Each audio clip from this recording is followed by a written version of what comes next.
Welcome back to my channel. तो चलिए कहानी की शुरुआत करते हैं। रात के समय कार धक्के खाते हुए रुक गई और उसमें से आरव नीचे उतरा। उस वक्त रात के ठीक 9 बज रहे थे। फिर उसने कार का बोनट खोला और उसे ठीक करने की कोशिश करने लगा, लेकिन गाड़ी स्टार्ट नहीं हो रही थी। आरव ने मोबाइल से मदद मंगवानी चाहिए, पर उसमें नेटवर्क का नामो निशान नहीं था। फिर उसने गाड़ी के पिछली सीट पे सोई अपनी पत्नी को आवाज़ दी, मिताली, अरे ओ मिताली, उठो जल्दी से। हमें आज की रात किसी गेस्ट हाउस या किसी होटल में बितानी होगी, क्योंकि गाड़ी ख़राब हो गई है और अब मैकेनिक के बिना ठीक नहीं होगी। हमेशा की तरह मिताली नींद में ही बड़बड़ाते हुए उठी, आरव, तुमसे एक काम ढंग से नहीं होता। कब से बोल रही हो, ये तुम्हारी पुरानी खटारा बेचकर कम से कम एक सेकेंड हैंड कार ले लो। जवाब में आरव बोला, खरीद लेंगे माता रानी, अब अपना बैग उठाओ और चलो, कहीं रात गुजारने का जुगाड़ करते हैं। फिर दोनों जंगल की कच्ची सड़क छोड़कर मेन हाईवे पर आ गए। उसी वक्त उन्हें जंगल में दूर कहीं से भेड़ियों के रोने की आवाज़ें आने लगी। वो भेड़ियों की आवाज़ उस खाली रात को और भी डरावना बना रही थी। दोनों लगभग आधा घंटा चलते रहे, पर उन्हें ना तो कोई लिफ्ट मिली और ना ही कोई होटल। मिताली बोली, आरव, तुम्हारे बेवकूफ़ दोस्त मिंटू ने ये कैसे वीराने में फार्म हाउस खरीद रखा है। इस बात पर आरव कुछ कहता, उससे पहले ही आसमान में ज़बरदस्त बिजली कड़की। उस आवाज़ से डरी हुई मिताली आरव के सीने से लिपट गई।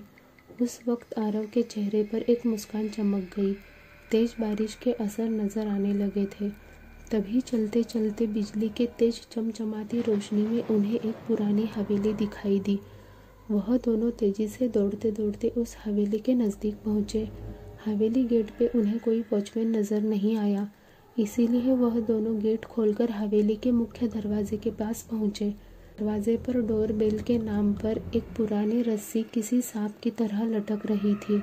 उस रस्सी को आरव ने 2-3 बार खींचा, लेकिन अंदर से किसी भी घंटी की आवाज़ नहीं आई। मिताली दरवाजे पर खटखटाने के लिए अपना हाथ आगे बढ़ा रही थी। उससे पहले ही अंदर से एक भारी आवाज़ आई, अंदर आ जाओ, दरवाज़ा खुला है। उन्हें दोनों को यह बात अजीब लगी, क्योंकि अंदर से किसी भी घंटी की आवाज़ नहीं आई और ना ही उन दोनों ने कोई आवाज़ की थी। फिर वह दोनों दरवाज़ा खोलकर अंदर गए। दरवाजे के ठीक सामने झूले पर बैठकर एक आदमी शाही अंदाज में सिगार पी रहा था। उन्हें देखते ही आरव बोला, सर, हम यहाँ से कुछ ही किलोमीटर दूर हमारे दोस्त का फार्म हाउस देखने जा रहे थे, पर बीच रास्ते में हमारी कार खराब हो गई और मदद बुलाने के लिए मोबाइल में नेटवर्क भी नहीं है।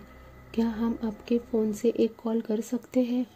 झूले पर बैठे उस आदमी के चेहरे पर कोई भाव नहीं था। उसने कहा, ज़रूर कीजिए। टेलीफोन ऊपर के आखिरी कमरे में है। आरव ने उससे पहले अपना परिचय देना उचित समझा। उसने कहा, मेरा नाम आरव है और यह मेरी पत्नी मिताली। जवाब में वह आदमी बोला, मेरा नाम दादा ठाकुर है, मैं इस हवेली का मालिक हूँ। आरव और मिताली हवेली की शान देख ही रहे थे कि उनकी नज़र दादा ठाकुर के पीछे वाली दीवार की सबसे बड़ी फ़ोटो फ्रेम पर पड़ी, जो कि खाली थी, और पूरे घर में तस्वीरें ही तस्वीरें थी। उन सब में एक बात समान थी कि किसी भी तस्वीर में कोई हंस नहीं रहा था। सभी तस्वीरें बिल्कुल भी भावनाहीन थी। फिर आरव और मिताली दोनों ही ऊपरी मंजिल पर गए और आखिरी कमरे में जाकर लैंडलाइन से अपने दोस्त मिंटू को कॉल करने लगे। बहुत बार कोशिश करने पर भी फ़ोन नहीं लग रहा था। तभी मिताली की नज़र उस दीवार पर पड़ी। वहाँ और एक फ़ोटो फ्रेम टंगी थी। उसमें भी कोई तस्वीर नहीं थी, सिर्फ खाली फ्रेम थी। उन्हें यह बात थोड़ी अजीब लगी। फिर दोनों नीचे गए और दादा ठाकुर से बोले, आपके लैंडलाइन से फ़ोन नहीं लग रहा है।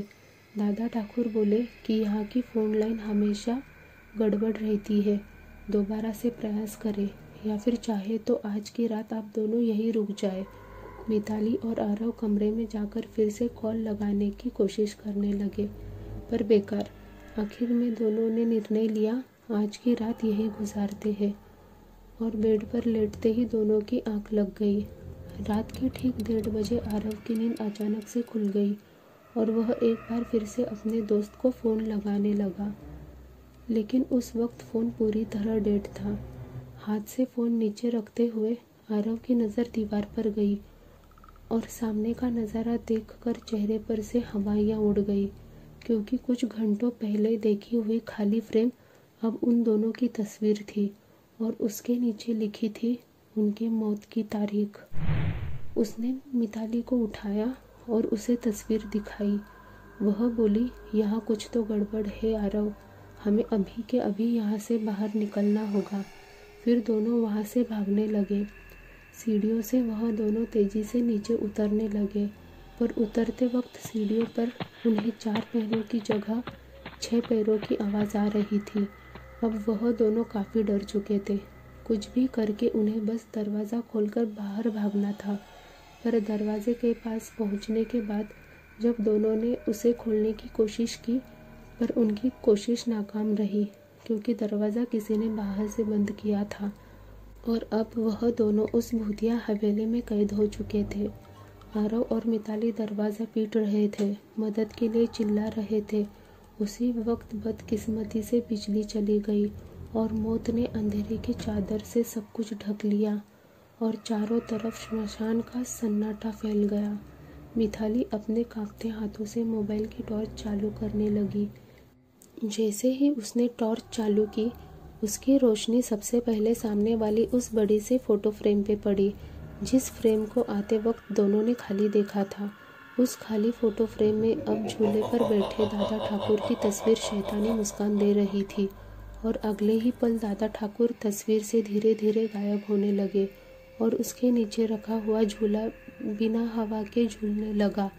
उस भयानक मंजर को देखकर मिताली का संतुलन बिगड़ गया और आरव बस बेसुध देखता ही रह गया।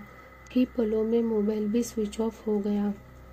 अब तक उजाले में मिताली और आरव को वहाँ पर एक दूसरे के सांसों की आवाज़ आ रही थी, पर अब अंधेरे में उन्हें और कई सारे लोगों की सांसों की आवाज़ें सुनाई देने लगी। एक एक करके सभी आवाज़ें नज़दीक आ रही थी और कुछ ही पलों में दर्द भरी चीखों के साथ उन दोनों की तस्वीर भी बाकी तस्वीरों के साथ दीवार पर टंग गई और दादा ठाकुर झूले पर बैठ के सिगार पीते हुए किसी और मेहमान का इंतज़ार करने लगे। ऐसी ही और कहानी के लिए लाइक, शेयर एंड सब्सक्राइब ज़रूर करें। धन्यवाद।